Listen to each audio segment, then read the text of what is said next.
William Shakespeare کی مشہور کہانی ہیملیٹ۔ ایک زمانے میں ڈنمارک کا ایک خوبصورت محل تھا۔ وہاں کا بادشاہ بہت اچھا آدمی تھا۔ اس کا بیٹا تھا شہزادہ ہیملیٹ، بہت ہوشیار، پڑھا لکھا اور اپنے باپ سے بہت پیار کرنے والا لڑکا۔ ایک دن اچانک بادشاہ مر گیا۔ سب کو لگا کہ وہ قدرتی موت مرا، لیکن جلد ہی اس کا بھائی کلاؤڈس تخت پہ بیٹھ گیا اور ہیملیٹ کی ماں گرٹروڈ سے شادی کر لی۔ ہیملیٹ کو یہ سب دیکھ کر بہت دکھ ہوا۔ وہ سوچتا رہا کہ ماں نے اتنی جلدی دوسری شادی کیوں کر لی، اور باپ کی موت واقعی قدرتی تھی یا کچھ اور۔ ایک رات محل کی چھت پر پہرے داروں کو ایک خوفناک چیز نظر آئی، ایک بھوت۔ وہ بھوت مرحوم بادشاہ سے بالکل ملتا جلتا تھا۔ ہیملیٹ نے جب یہ سنا تو وہ خود بھوت سے ملنے آ گیا۔ بھوت نے کہا، بیٹا، مجھے تیرے چچا کلاؤڈس نے زہر دے کر مارا تھا۔ وہ تخت اور میری بیوی دونوں چاہتا تھا۔ اب تو میرا بدلہ لے۔ ہیملیٹ کے دل میں آگ بھڑک اٹھی، لیکن وہ سوچا کہ پہلے یقین کر لوں۔ اس لیے اس نے فیصلہ کیا کہ وہ پاگل بننے کا ڈرامہ کرے گا۔ اس طرح کلاؤڈس کو شک نہیں ہوگا۔ وہ عجیب عجیب باتیں کرنے لگا، کبھی ہنستا، کبھی روتا، کبھی پاگل کی طرح بولتا۔ سب کو لگا کہ ہیملیٹ واقعی پاگل ہو گیا ہے۔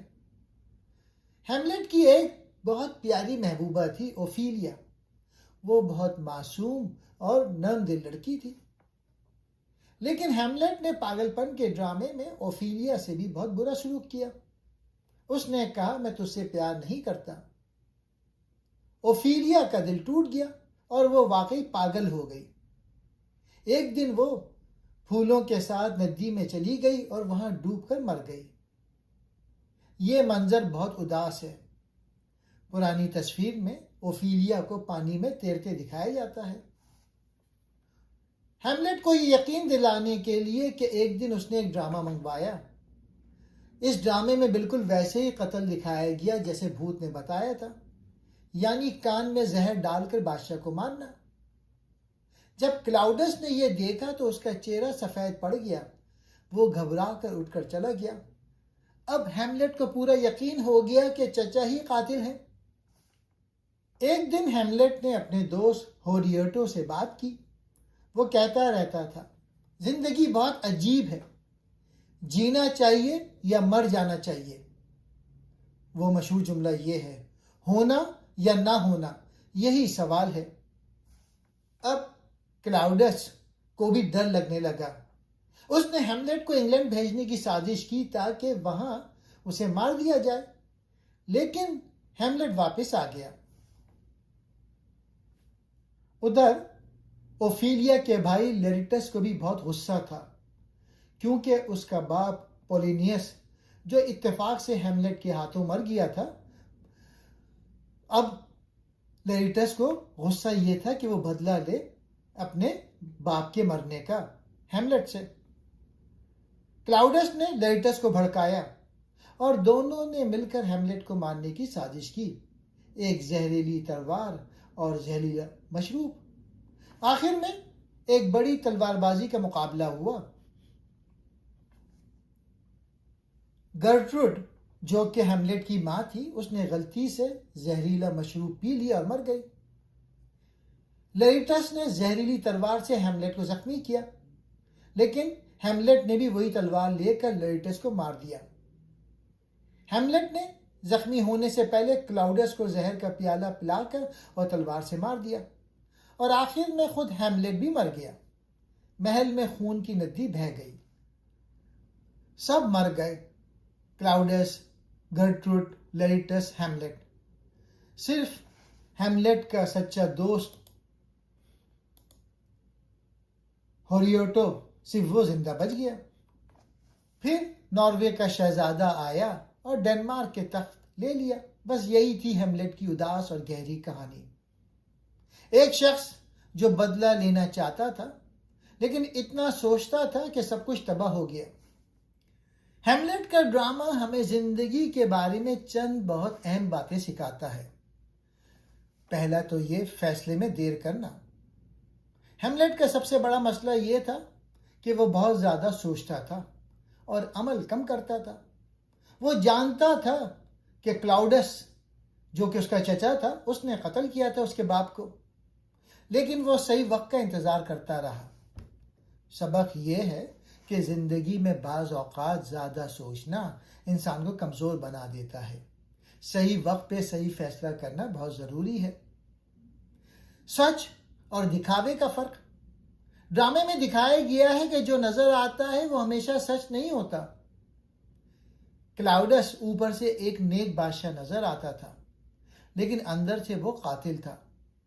اسی طرح ہیملیٹ نے پاگل پن کا لبادہ اوڑھا ہوا تھا تاکہ وہ دشمنوں کو بیوقوف بنا سکے۔ سبق یہ ہے کہ لوگوں کو ظاہر پہ بھروسہ نہ کریں، حقیقت ہمیشہ گہرائی میں چھپی ہوتی ہے۔ انتقام کا انجام۔ ہیملیٹ بدلہ لینا چاہتا تھا، لیکن اس بدلے کی آگ میں نہ صرف وہ خود مرا بلکہ اس کی محبوبہ اوفیلیا، اس کی ماں اور کئی بے گناہ لوگ بھی مارے گئے۔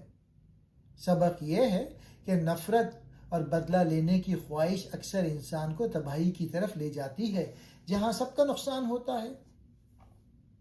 اخلاقی بدعنوانی۔ شیکسپیئر کہتا ہے کہ ڈنمارک کی ریاست میں کچھ سڑ رہا ہے۔ یہ اس بات کی طرف اشارہ ہے کہ جب حکمران یا خاندان کے بڑے بے ایمان ہو جائیں تو پوری سوسائٹی زوال کا شکار ہو جاتی ہے۔ ہیملیٹ کا مشہور مکالمہ ہے ٹو بی اور ناٹ ٹو بی، جینا ہے یا نہیں، ہونا ہے یا نہ ہونا۔ یہ جملہ اس وقت کہا گیا جب ہیملیٹ زندگی کی مشکلات سے تنگ آ کر سوچ رہا تھا کہ کیا اسے خودکشی کر لینی چاہیے یا مشکلات کا مقابلہ کرنا چاہیے۔ یہ انسان کی ہمت اور مایوسی کے درمیان جنگ کو ظاہر کرتا ہے۔ ہیملیٹ ہمیں سکھاتا ہے کہ شک اور بدلہ لینے کی تڑپ انسان کے سکون کو برباد کر دیتی ہے۔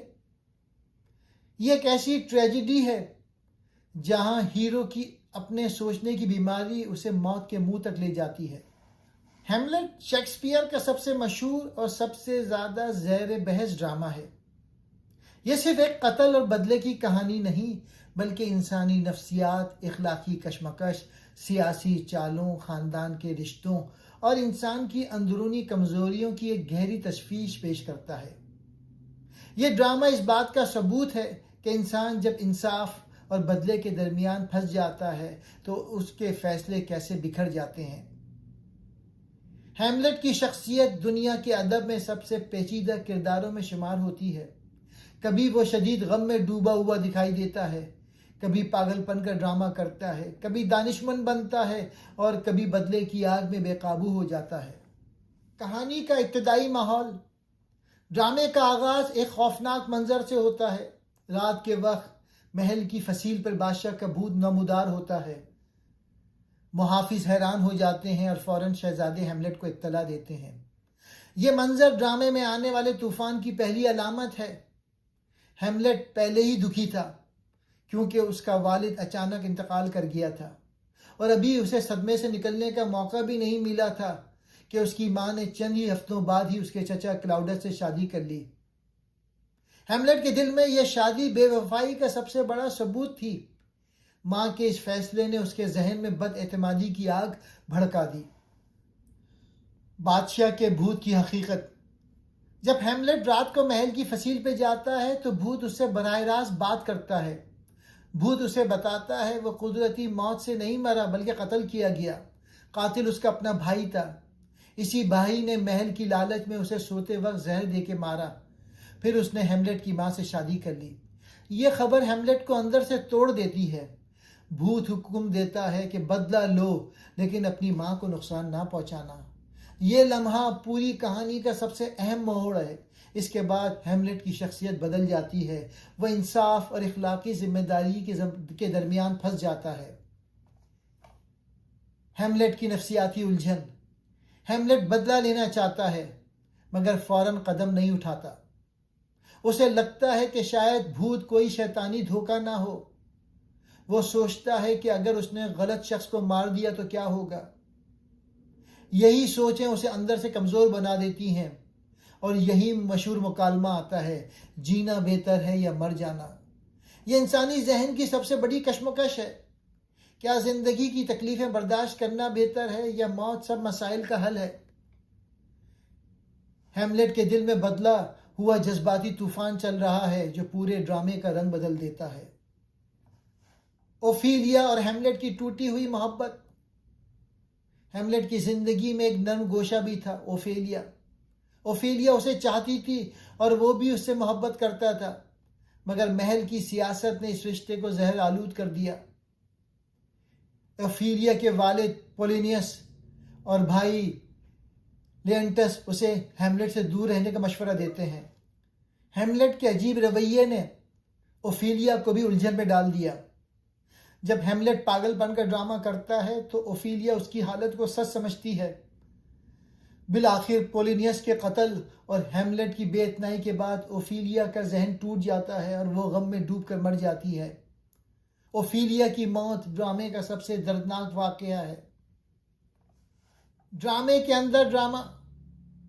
ہیملیٹ کو یقین دلانے کے لیے کہ بھوت جھوٹ نہیں کہہ رہا تھا، وہ ایک شاندار منصوبہ بناتا ہے۔ وہ اداکاروں سے ایک ایسا ڈرامہ کرواتا ہے جس میں بادشاہ کے قتل کا منظر بالکل ویسے ہی دکھایا جاتا ہے جیسے بھوت نے بتایا تھا۔ جب چچا کلاؤڈس اس منظر کو دیکھتا ہے تو گھبرا کر اٹھ جاتا ہے۔ یہ ہیملیٹ کے لیے اشارہ تھا کہ چچا واقعی مجرم ہے۔ یہ منظر شیکسپیئر کی تخلیقی طاقت کی بہترین مثال ہے۔ پولونیس کا قتل اور مزید پیچیدگیاں۔ ملکہ سے بات کرتے ہوئے ہیملیٹ غصے میں آ جاتا ہے۔ پردے کے پیچھے کوئی ہلچل محسوس ہوتی ہے۔ وہ سمجھتا ہے کہ چچا کلاؤڈس چھپا ہوا ہے۔ وہ خنجر مار دیتا ہے۔ پردہ ہٹتا ہے اور وہاں سے پولینیس نکلتا ہے۔ یہ قتل ہیملیٹ کی زندگی میں تباہی کا نیا دروازہ کھولتا ہے۔ اس کے بعد اوفیلیا پاگل ہو جاتی ہے۔ اوفیلیا کا بھائی لیریٹس بدلے کے لیے بے چین ہو جاتا ہے۔ چچا کلاؤڈس موقع دیکھ کر نئی سازشیں بناتا ہے۔ ہیملیٹ کو فوراً ملک بدر کر دیا جاتا ہے۔ آخر کار بدلے کی جنگ۔ کہانی کا آخری حصہ مکمل سازشوں سے بھرا ہوا ہے۔ چچا کلاؤڈس اور لیریٹس مل کر ایک خطرناک منصوبہ بناتے ہیں۔ لیریٹس اور ہیملیٹ کے درمیان تلواروں کا مقابلہ۔ لیریٹس کی تلوار میں زہر، ایک زہریلی شراب۔ مقصد ہیملیٹ کو ہر صورت مار دینا ہے۔ لڑائی شروع ہوتی ہے۔ ہیملیٹ زخمی ہو جاتا ہے، مگر تلواریں بدلنے سے لیریٹس بھی زخمی ہو جاتا ہے۔ اس دوران ملکہ غلطی سے زہریلی شراب پی لیتی ہے اور تڑپ کے مر جاتی ہے۔ لیریٹس مرنے سے پہلے سچ اگل دیتا ہے کہ پوری سازش چچا کی تھی۔ افسوسناک انجام۔ اب ہیملیٹ کے دل میں صرف ایک ہی مقصد رہ جاتا ہے، چچا کلاؤڈس کو انجام تک پہنچانا۔ وہ آخری طاقت جمع کر کے چچا کو قتل کر دیتا ہے، لیکن زہر اس کے جسم میں پھیل چکا ہوتا ہے۔ ہیملیٹ بھی چند لمحوں بعد مر جاتا ہے۔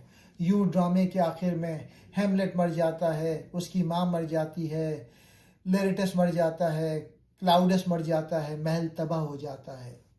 کہانی کے تمام مرکزی کردار اپنے غلط فیصلوں کا خمیازہ بھگتتے ہیں۔